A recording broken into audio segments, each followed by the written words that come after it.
Good morning students. हाँ, 4-5 video भेजे थे एक साथ, शायद आप लोगों ने देख लिए होंगे। ठीक है, तो उसके बाद की बातें करते हैं बाकी।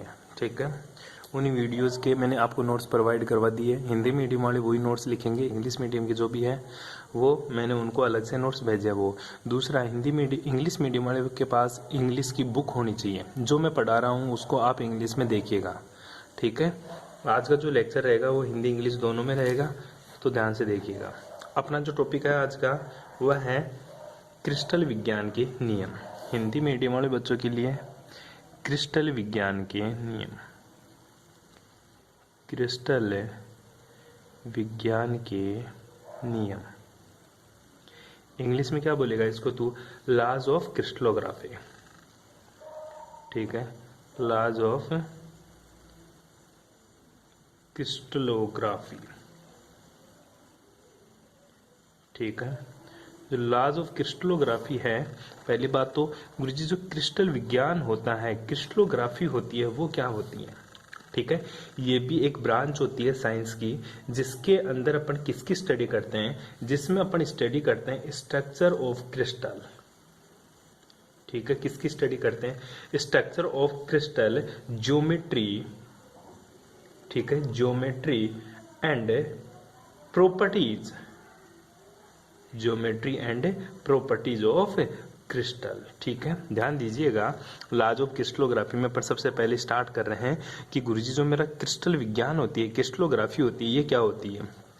ठीक है, it is a branch of science that we will study in structure of crystal and geometry properties of crystal, that is called crystallography. ठीक है, तो किसका अध्ययन करते हैं अपन क्रिस्टलोग्राफी में? इसमें गुरुजी क्रिस्टल की संरचना, क्रिस्टल की ज्यामिति और क्रिस्टल के गुणों का अध्ययन किया जाता है इस विज्ञान के अंदर। ठीक है, और क्रिस्टल विज्ञान मुख्य रूप से निम्न नियमों पर आधारित है। ठीक है, जो क्रिस्टलोग्राफी है ये किसके ऊपर बेस्ड है? ठीक है, ये क्रिस्टलोग्राफी तेरी 3 नियमों पर बेस्ड है।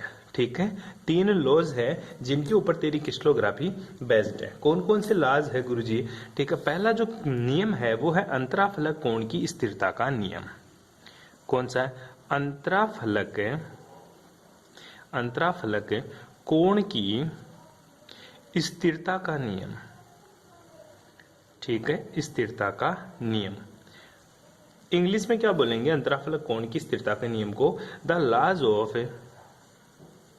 ठीक है, द लॉज ऑफ, ठीक है, constancy, the laws of consistency of intrafacial angle या इंटरफेशियल एंगल। ठीक है बेटा, दोबारा देख, the laws of consistency of interfacial angles. ठीक है, अंतराफलक कोण की स्थिरता का नियम। जो दूसरा नियम है तेरा वो है परिमेय घातांक का नियम। किसका नियम है? परिमेय घातांक का नियम। ठीक है बेटा, जो परिमेय घातांक का नियम है इसको इंग्लिश में बोलते हैं बेटा द लॉज ऑफ, ठीक है, the laws of rotational angle index, the laws of rotational index. ठीक है, the laws of rotational index, परिमेय घातांक का नियम। पहला है the laws of the consistency of interfacial angle. Second जो लॉ है वो है बेटा the law of rotational index. ठीक है, परिमेय घातांक का नियम। जो तीसरा नियम है तेरा, लॉ है तीसरा, वह है सममितता का नियम। किसका नियम है? सममितता का नियम। इंग्लिश में इसको बोला करते हैं द लॉ ऑफ सिमेट्री। ठीक है, इंग्लिश वाले बच्चे ध्यान से देखिएगा, इंग्लिश की बुक साथ में रखना। ठीक है, उसमें एज इट इज लिखा हुआ मिलेगा जैसे मैं पढ़ा रहा हूं। ठीक है, तुम्हारे प्रॉब्लम हो जाएगी नोट्स लिखने की, इसलिए बुक को ज्यादा फॉलो करना तुम सभी के सभी। ठीक है, तो आगे चलते हैं, अपन एक एक नियम को ढंग से पढ़ते हैं। जो पहला नियम है उसकी हेडिंग लगा ले। कौन सा है? अंतराफलक कोण की स्थिरता का नियम। ठीक है, लॉ ऑफ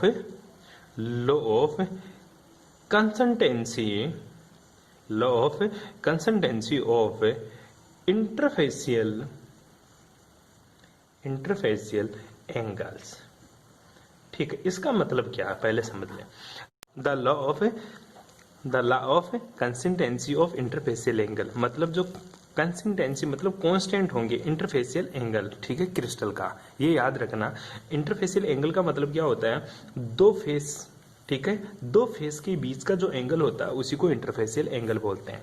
एक तेरे पास क्यूब है, उस क्यूब में कितने फेस होते हैं टोटल, क्यूब में टोटल बेटा 6 फेस होते हैं, 6 फेस होते हैं, तो 6 में से 2 फेस के बीच का जो एंगल होता है उसी को अपन क्या बोलते हैं, इंटरफेसियल एंगल।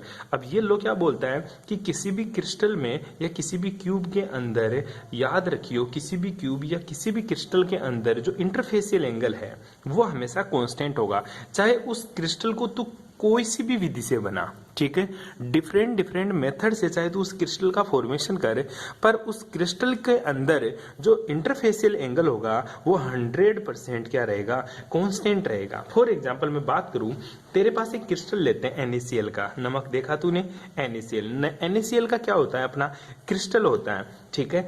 NaCl का जो क्रिस्टल होता है ना, उसका जो उदासीन विलयन में डालेगा NaCl को, अगर तू न्यूट्रल सॉल्यूशन से बनाएगा, ठीक है, न्यूट्रल सॉल्यूशन से अगर तो NaCl बनाएगा तो उसकी जो शेप होगी वो क्यूबिक होगी, ठीक है, उसकी जो शेप होगी वो कैसी होगी, क्यूबिक होगी, और जो क्यूबिक मतलब घनी है, ठीक है। और इसी NaCl को, ठीक है, अगर तो यूरिया की उपस्थिति में बनाएगा, किसकी प्रेजेंस में, यूरिया, ठीक है, अगर NaCl को यूरिया की प्रेजेंस में बनाएगा तो इसकी जो ज्योमेट्री होगी वो क्या रहेगी, तेरी ऑक्टाहेड्रल रहेगी, ठीक है, ऑक्टाहेड्रल को बोलते हैं अष्टफलकीय, ठीक है।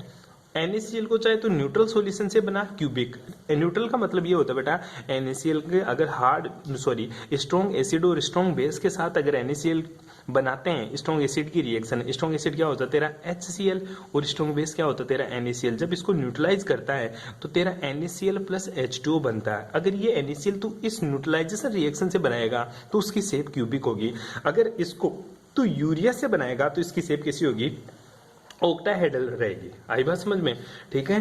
तो अगर तू NaCl को किससे बनाता है, गुरुजी मैं NaCl को अगर गोंद की उपस्थिति में बनाता हूँ, किसकी उपस्थिति में, गोंद की उपस्थिति में, तो इसकी जो शेप कैसी रहेगी, वो ट्री के समान इसकी शेप रहेगी। लेकिन ध्यान दीजिए, अगर क्यूब है, ऑक्टाहेड्रल है या ट्री शेप है, सबके बीच में जो बॉन्ड एंगल रहेगा, बॉन्ड एंगल है इंटरफेसियल एंगल, ठीक है, जो इंटरफेसियल एंगल रहेगा, ठीक है, उस इंटरफेसियल एंगल का मान क्या रहेगा, कांस्टेंट रहेगा, क्या रहेगा, कांस्टेंट रहेगा। ध्यान दे, इंटरफेसियल एंगल और बॉन्ड एंगल में रात दिन का फर्क होता है, दो भुजाओं के बीच में, दो बॉन्ड के बीच में बनने वाला एंगल बॉन्ड एंगल कहलाता है, लेकिन दो फेसेस के बीच में बनने वाला एंगल क्या कहलाता है, इंटरफेसियल एंगल कहलाता है, ठीक है, इंटरफेसियल एंगल कहलाता है। तो ये बात आपको ध्यान रखनी है। जैसे मैं तेरे पास 2-3 स्ट्रक्चर बनाता हूं, उसमें देखना एक बार के लिए जो इंटरफेसियल एंगल है वो कैसा रहता है, ठीक है।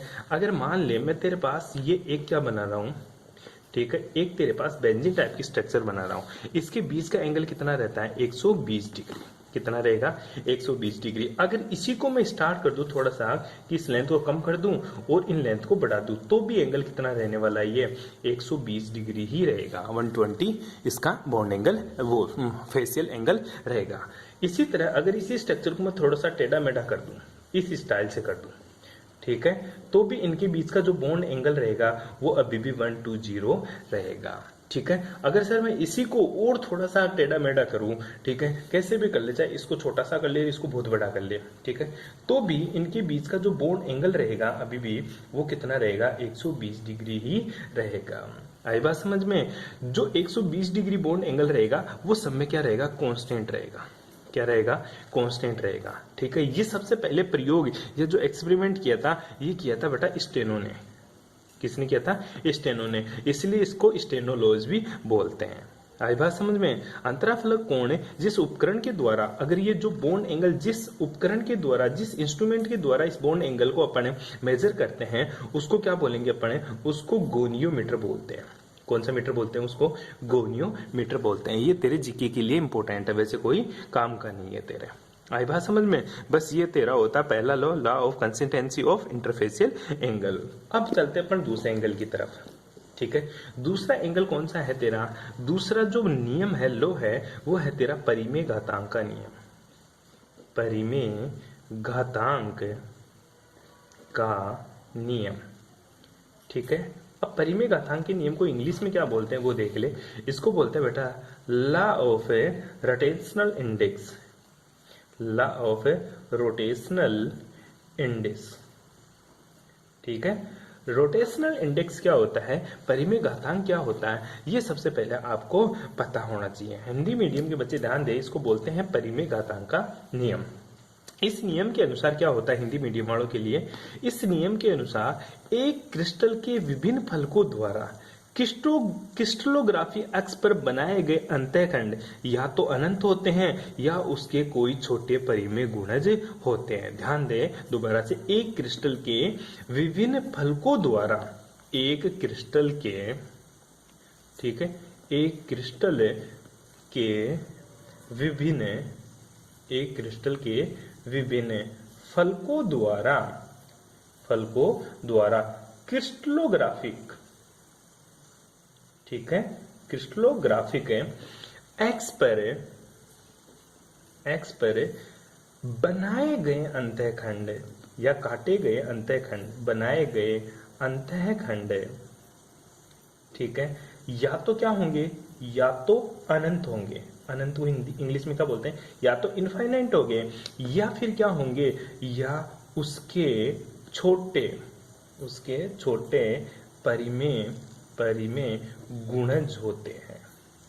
क्या होते हैं, परिमेय गुणज होते हैं। इसी नियम को परिमेय घातांक का नियम कहते हैं। दोबारा देखें, एक क्रिस्टल के विभिन्न फलकों द्वारा क्रिस्टलोग्राफी एक्सिस पर बनाए गए अंतःखंड, ठीक है, क्या कहे, या तो इनफाइनाइट होंगे या उसके छोटे परिमेय गुणज होते हैं। इसी को क्या बोलते हैं अपने, परिमेय घातांक का नियम बोलते हैं। क्या बोलेंगे इसी को अपन परिमेय घातांक का नियम बोलते हैं। बेटा समझ में आई। अब इंग्लिश मीडियम वाले ध्यान दे एक बार के लिए, जो तेरा क्रिस्टल होता है, ठीक है, क्रिस्टल में क्या होते हैं, तेरे फेस भी होते हैं क्रिस्टल में। अगर मैं बात करूं एक क्यूब के अंदर है, ठीक है, तो ये तेरा क्यूब है, ठीक है। इस क्यूब में क्या क्या चीजें होती है, इस क्यूब में गुरुजी अगर मेरी ये एक्सिस है, एक्स है, और ये क्या है मेरी वाई एक्स है, और ये कौन सी है मेरी जेड एक्स है, ठीक है। तो इस क्रिस्टल फेसिस के द्वारा क्रिस्टलोग्राफी एक्सिस, ये एक्स है एक्सिस, ये वाई एक्सिस, ये जेड एक्सिस, ठीक है।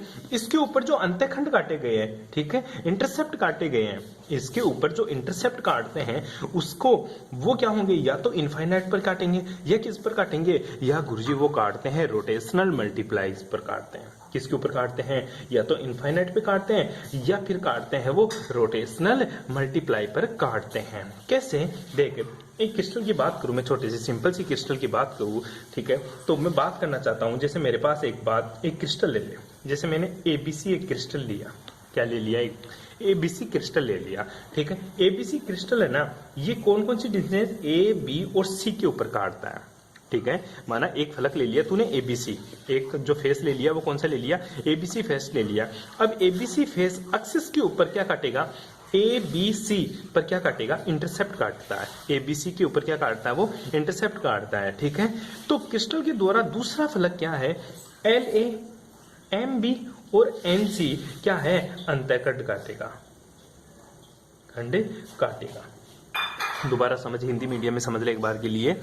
नियम क्या बोल रहा है कि एक क्रिस्टल के द्वारा, क्रिस्टल के फलकों द्वारा क्रिस्टलोग्राफी एक्सिस पर काटे गए अंतःखंड या तो इनफाइनाइट होते हैं या उसके छोटे परिमेय गुणज होते हैं। इसी को क्या बोलते हैं अपन, परिमेय घातांक का नियम बोलते हैं। माना एक फलक ले लिया, माना एकांक फलक एबीसी क्रिस्टलोग्राफी एक्सिस पर क्रमशः ए बी और सी अंतःखंड काटता है, तो क्रिस्टल का दूसरा फलक है, अगर एबीसी कहां पे काटता है, ए के ऊपर, बी के ऊपर और सी के ऊपर, ऐसे मान ले ये रहा एक फेस ले लिया मैंने, इसके ऊपर रखना है, वो कहां काट रहा है, एक तो अगर ये एक्स है, ये वाई है और ये जेड है, तो इसके ऊपर तो ए डिस्टेंस के ऊपर काटता है, इसके ऊपर बी डिस्टेंस के ऊपर काटता है, और इसके ऊपर सी डिस्टेंस के ऊपर क्या काटता है, इंटरसेप्ट काटता है वो, यहाँ पर, यहाँ पर, यहाँ पर। तो इस फलक को रख दूं मैं, ठीक है। तो इस फेस को मैंने रखा, तो कौन सा फेस बना गुरुजी, ये सिंपल सा फेस बन गया एक, ठीक है, ये एक फेस बन गया। आई बात समझ में, ये बोल रहा वो मोटी बात है, ठीक है, ये एबीसी। अब बोला तो क्रिस्टल का दूसरा फलक, दूसरा फेस इसके ऊपर कहां पे काटेगा, एल ए एम बी और एन सी पर अपना क्या काटता है, अंतःखंड काटता है, ठीक है। जहां पर जो एल एम और एन है ना, ये क्या हो सकते हैं, ये इनफाइनाइट भी हो सकते हैं या फिर क्या हो सकते हैं, ये होल नंबर भी हो सकते हैं, होल नंबर मतलब पूर्णांक हो सकते हैं। क्या हो सकते हैं? पूर्णांक। या तो क्या हो सकते हैं? अनंत हो सकते हैं, ठीक है, या क्या हो सकते हैं? ये पूर्णांक नंबर हो सकते हैं। आई बात समझ में? अरे बैठ रहा है कुछ? फॉर एग्जाम्पल एक क्रिस्टल लेता हूं मैं, ठीक है, और उसके अंतःखंड काटते हैं अपन, ठीक है, एक छोटा सा। पहला अपन ने एक फलक लिया, फेस लिया, सबसे पहला फेस लिया अपन ने एबीसी, ठीक है। एबीसी जो है ना, एबीसी जो फेस है ये कहाँ काट रहा है? ए के ऊपर, बी के ऊपर और सी के ऊपर। एक एक्स एक्स को, ठीक है, बी किसको? वाई एक्सिस को, किसको रे? वाई एक्सिस को, ठीक है, और सी किसको? जेड एक्सिस को, ठीक है, ये काट रहा है, ठीक है। ये ले ले, ये ग्राफ बना ले, ये वाई है, ये तेरा एक्स है, और ये कौन सा है? तेरा जेड है, ठीक है। ये एक्स है, ये वाई है, ये तेरा जेड है। बोल रहा है एबीसी कहाँ काट रहा है? एबीसी काट रहा है गुरुजी ए के ऊपर, ठीक है, दूसरा बी के ऊपर और तीसरा सी के ऊपर। ये बिंदु तेरा ए है, ये बिंदु तेरा बी है, और ये बिंदु तेरा क्या है? यहां ले जाओ इसको, ये बिंदु तेरा क्या है? सी है, ठीक है। इसके ऊपर कौन सा? एबीसी काट रहा है, तो इसको मिला दिया मैंने। क्या कर दिया? इसको मैंने मिला दिया इस तरह से, ठीक है बेटा, इसको मैंने क्या कर दिया? इस तरह से मिला दिया। अब बोल रहा है एक दूसरा जो फलक है, दूसरा जो फेस है, ठीक है, वो कौन सा ले लिया मैंने? डी, ठीक है, डी एबीसी फल, ये पहला फेस था, ठीक है, ये पहला था। अब मैं फेस दूसरा ले रहा हूं, कौन सा? डी ई सी। कौन सा ले लिया? डी ई सी, मतलब एक्स एक्स को डी, वाई एक्सिस को ई और जेड एक्सिस को सी, ठीक है। ये काट रहे हैं, और जो एक्सेस है ना वो किस हिसाब से है कि जो इस बिंदु को ओ मानू मैं, ठीक है, तो जो मेरा ओडी है ना, ओडी ये किसके बराबर है? 2OA के, ठीक है। इसी प्रकार जो मेरा ओडी है ना 2A के बराबर, तो ओडी किसके बराबर हो जाएगा बेटा? 2A के, ठीक है, इसका जस्ट डबल हो जाएगा, ठीक है। इसी तरह जो मेरा OE है ना, OE ये किसके बराबर है? 2OB के, ठीक है, तो OE किसके बराबर हो जाएगा? 2B के, ठीक है। वो लास्ट वाली बात बोल रहा है कि जो OC है ना मेरा, वो OC के ही बराबर है, तो OC किसके बराबर हो जाएगा? केवल C के बराबर हो जाएगा। तीनों एक्सिस के ऊपर काटे। अब दूसरा फलक कट रहा है बेटा, ये जो डिस्टेंस थी ना, ये A थी, इसका जस्ट डबल क्या हो जाएगा? यहाँ पे, ठीक है। ये जो डिस्टेंस थी ये B थी, और इसका जस्ट डबल कहाँ हो जाएगा? यहाँ पे। और ये जो डिस्टेंस है वो C है, और ये तो C के ऊपर ही है, ये 2B के ऊपर, ये 2C के ऊपर। तो देख ये किस हिसाब से काटता है, ये इसको मिला दे, ठीक है, ये इसको मिला दे और ये इसको मिला दे, ठीक है। ये कौन सा फलक हो गया? ये है मेरा कौन सा है? D E और C तो पहले भी यही था, सी तो पहले भी यही था, ठीक है। यहाँ पे जो 2A 2B और 2A 2B और C है ना, ये किसके गुणज है? ये ABC के गुणज है। किसकी मल्टीप्लाई है? जो 2A 2B और C है ना, ये मल्टीप्लाई है। क्या है? मल्टीप्लाई है। किसके? A B और C के। किसके मल्टीप्लाई है? ABC के। क्यों? A को डबल कर रहा है, ठीक है, ए को डबल करेगा तो 2A मिलेगा, बी को डबल करेगा तो 2B मिलेगा, और सी को एक से गुणा करेगा तो केवल सी ही मिलेगा, ठीक है। आई बात समझ में? तो यही तेरा क्या होता है? The laws of rotational index, ठीक है। चाहे कहीं पे भी काटो, चाहे कहीं पे भी काटो, ठीक है, लेकिन उसका कुछ ना कुछ मल्टीप्लाई होता है। पहला फेस देख कहाँ काट रहा था? एबीसी के ऊपर, दूसरा कहाँ काट रहा है? डीईसी के ऊपर, तो इसका ये मल्टीप्लाई है, ये इसका जस्ट डबल है, ये इसका जस्ट डबल है, ये इसका सिंगल है। या तो उसका मल्टीप्लाई होगा, या फिर कहाँ होगा गुरुजी? इनफाइनाइट के ऊपर होगा, या कहाँ होगा? इनफाइनाइट के ऊपर होता है, ठीक है। तो एक चीज और बता देता हूं यहीं पे, जो एबीसी के वाइस पैरामीटर हैं, जो एबीसी है, एबीसी ये तेरा फेस है, ठीक है, एबीसी फेस है। ये कहाँ काट रहा था? ए बी और सी के ऊपर। तो ये जो चीज होती है ना, इसको वाइस पैरामीटर बोलते हैं, ठीक है। क्या बोलेगा इसको? वाइस पैरामीटर बोलते हैं। क्या बोलेगा इसको? Vice parameter. और जो तेरा DEC है, ये कहाँ काट रहा था? ये काट रहा था 2A के ऊपर, 2B के ऊपर और C के ऊपर। ये भी क्या है? तेरे वाइस पैरामीटर होते हैं। क्या होते तेरे? वाइस पैरामीटर होते हैं, ठीक है। इसी के साथ में एक बात और बताता हूं तेरे को, ठीक है। यदि कोई फलक किसी अक्ष को पैरेलल हो, if any face is parallel to other axis, ठीक है। तो क्या होगा, यदि कोई फलक किसी अक्ष के समानांतर हो, यदि कोई फलक किसी अक्ष के समानांतर है, तो बता वो उस फलक को या उस फेस को कहां पर काटता है, वो उस फेस को हमेशा ही इनफाइनाइट के ऊपर काटता है। सोच, ये है, ये मेरी एक्स एक्स है, ये मेरी वाई एक्सिस है, और ये मेरी कौन सी है, जेड एक्सिस है, ठीक है।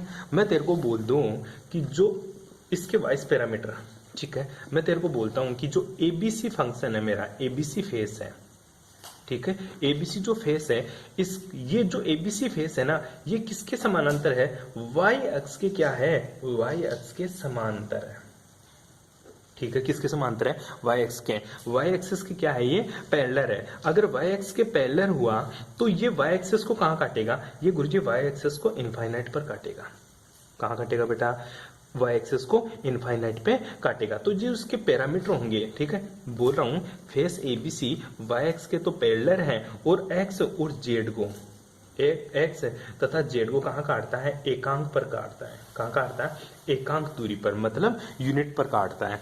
तो इसके जो पैरामीटर होंगे, इसके जो वाइस पैरामीटर होंगे, ठीक है, जो वाइस पैरामीटर होंगे वो क्या होंगे, इसके वाइस पैरामीटर होंगे गुरुजी, एक्स एक्स को कहां काटता है, एकांक पर, एकांक मतलब एक के ऊपर, जेड को कहां काट रहा है, सी के ऊपर काट देगा, लेकिन वाई को कहां काटेगा, अनंत बी के ऊपर काट रहा है। कहां काट रहा है, अनंत बी के ऊपर, मतलब ये जो बी को काटेगा ना, वो इनफाइनाइट के ऊपर काटेगा। ये इसके वाइस पैरामीटर होंगे, क्या होंगे इसके सॉरी, इसके क्या होंगे, वाइस पैरामीटर। ये बात आपको ध्यान में रखनी है। जिस अक्ष के अगर पैरेलल चल रहा है, उस अक्ष का वाइस पैरामीटर हमेशा इनफाइनाइट होता है।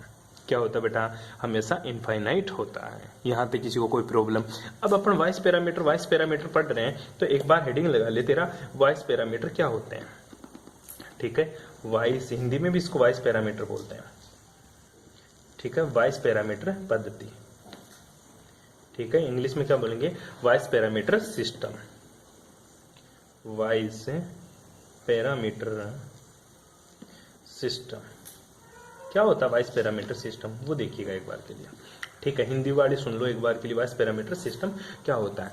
फलक के द्वारा केंद्र से, सेंटर से, ये देख, फलक के द्वारा सेंटर से, फलक के द्वारा सेंटर से क्रिस्टल के एक्सिस के ऊपर, ये एक्सिस है, ठीक है, ये वाई एक्सिस है, ठीक है, ये कौन सी है तेरी, जेड एक्स, ठीक है। दोबारा से समझना, फलक के द्वारा किसी क्रिस्टल के एक्सिस के ऊपर, अक्षों पर प्रतिच्छेदित दूरियों के अनुपात को, प्रतिच्छेदित दूरियों के अनुपात को क्रिस्टल फलक के वाइस पैरामीटर कहते हैं, ठीक है। दोबारा से समझना, मूल बिंदु से, ठीक है, या ओरिजिन से किसी फेस के द्वारा, ठीक है, ओरिजिन से किसी फेस के द्वारा एक्सिस के ऊपर जो इंटरसेक्ट काटता है, काटे गए इंटरसेक्ट क्या कहलाते हैं, वाइस पैरामीटर कहलाते हैं। किसी फलक के द्वारा किसी क्रिस्टल के एक्सिस के ऊपर, वाई एक्सिस के ऊपर, जेड एक्स पर काटे गए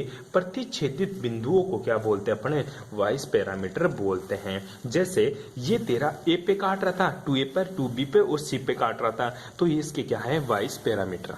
उसी प्रकार तेरा एबीसी जो फेस है, ये कहाँ काट रहा था, ए के ऊपर, बी के ऊपर, सी के ऊपर, तो ये भी क्या है, तेरे वाइस पैरामीटर है। आई बात समझ में। तो सिंपल सी डेफिनेशन थी वाइस पैरामीटर पद्धति। अब दूसरा इसी के साथ चलता है बेटा वाइस प्रतीक। क्या, वाइस प्रतीक। वाइस प्रतीक को इंग्लिश में क्या बोलेंगे, वाइस सिंबल। क्या बोलेंगे, वाइस सिंबल, ठीक है। तो वाइस सिंबल क्या होता है, ध्यान देना बेटा, हिंदी वाले सुन ले एक बार के लिए। वाइस प्रतीक है किसी क्रिस्टल में फलक के वाइस पैरामीटर के जो गुणांक होते हैं, ठीक है, उन्हीं को क्या बोलते हैं अपने, वाइस प्रतीक बोलते हैं। जैसे मैं बोलूं 2A, 2B और C, तो जो ये वाइस सिस्टम है, ये वाइस पैरामीटर है, तो वाइस पैरामीटर के जो मल्टीप्लिकेशन में है या जो मल्टीप्लाई में है 2, 2, 1, यही क्या कहलाते हैं मेरे, वाइस प्रतीक कहलाते हैं, वाइस सिंबल कहलाते हैं। किसी क्रिस्टल में फलक के वाइस पैरामीटरों के गुणांक वाइस प्रतीक कहलाते हैं। इन्हें वाइस सूचकांक भी बोलते हैं। इन्हें क्या बोलते हैं, वाइस सूचकांक। सूचकांक का मतलब इंडेक्स, वाइस इंडेक्स भी इनको बोलते हैं बेटा, ये ध्यान रखना। जैसे मैं तेरे को एक एग्जांपल के रूप में दूं, ठीक है, सिंपल सी बात बताऊं, जैसे मैं तेरे को एक दे रहा हूं 2A, 3B और C, ये क्या है, ये तो गुरुजी मेरे वाइस पैरामीटर है, क्या है बेटा, ये तो गुरुजी मेरे वाई से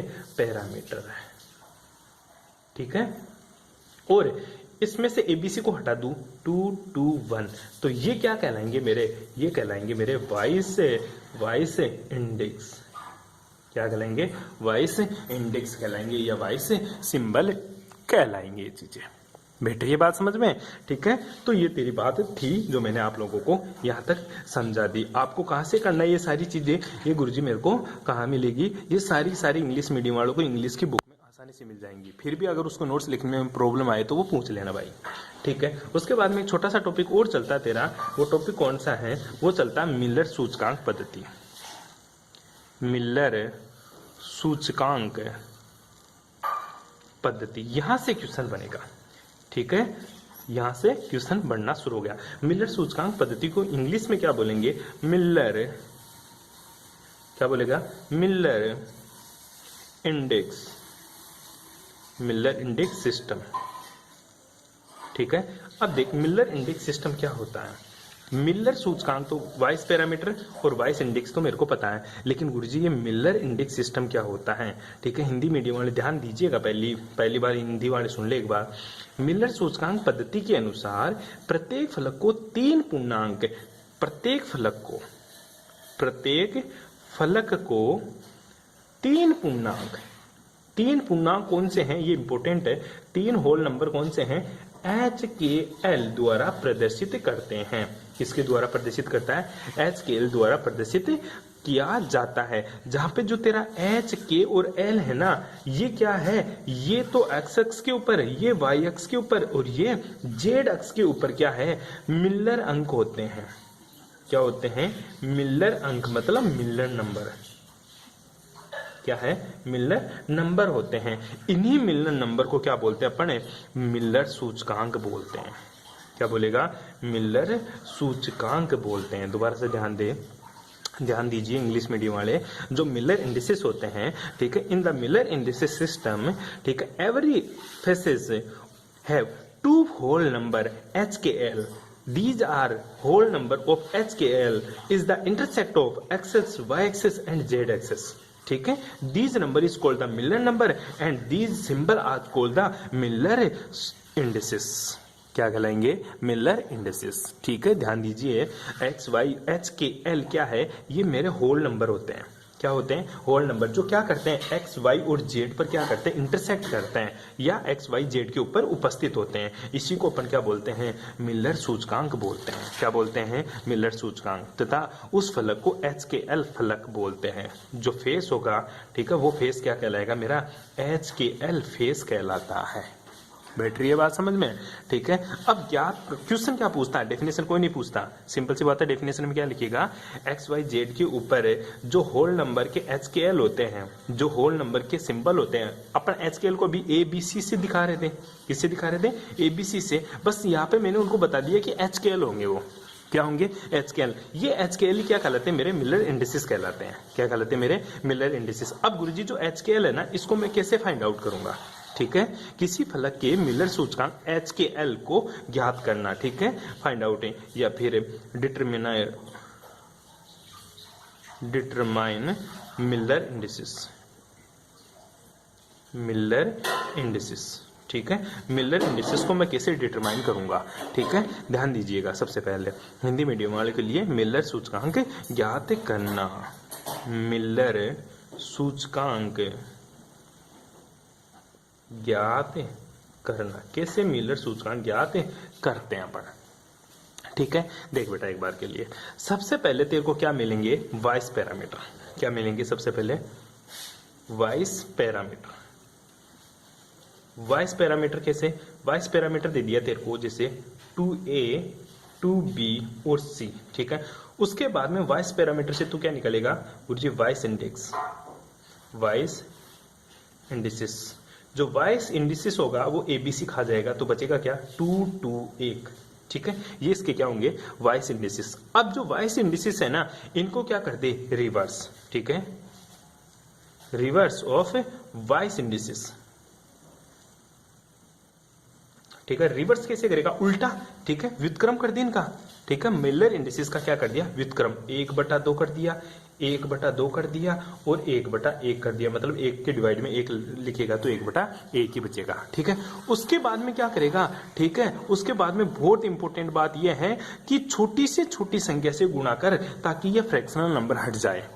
छोटी से छोटी संख्या से गुणा करूंगा ताकि ये फ्रैक्शनल नंबर हट जाए। तो छोटी से छोटी संख्या क्या लाऊं ताकि ये नीचे की चीजें हट जाए, तो 2 से गुणा करने पर, ठीक है, किससे गुणा किया, मल्टीप्लाई बाई 2, तो क्या हो जाएगा 1/2 गुणा 2, ठीक है, 1/2 गुणा 2 और 1/1 गुणा 2, ठीक है। तो क्या आ जाएंगे, जो आएगी संख्या 2 से 2 गया, बचा कितना बेटा, 2 से 2 गया तो गुरुजी 1 बच गया, 2 से 2 गया तो कितना बचा, 1 बच गया, और यहाँ पे क्या आ जाएगा, 2 आ जाएगा। ठीक है, तो जो तेरे 1 1 2 आया ना, ये क्या है, मेरे मिलर इंडिसेस है।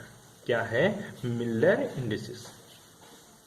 जो मिलर इंडेक्स आए वो क्या आ गया, 1 1 और 2। ध्यान दे, voice parameter 2a 2b 2c, उसके बाद में मैंने क्या किया, वॉइस इंडिस में कन्वर्ट किया 2 2 1, फिर इसका क्या कर दिया, रिवर्स उल्टा कर दिया, फिर छोटी से छोटी संख्या से गुणा किया। छोटी से छोटी संख्या वही है जिससे ये क्या हट जाए, ये व्युत्क्रम हट जाए, इनका रिवर्स हट जाए, ये फ्रैक्शनल नंबर हट जाए। तो मैंने 2 से मल्टीप्लाई कर दिया तो 112 आ गए, जो क्या है मेरे मिलर इंडिसेस है। बेटा बहुत बार पूछता है ऐसा क्वेश्चन। ठीक है, मैं तेरे को दे दूं वॉइस पैरामीटर, ठीक है, वॉइस पैरामीटर दे दिया,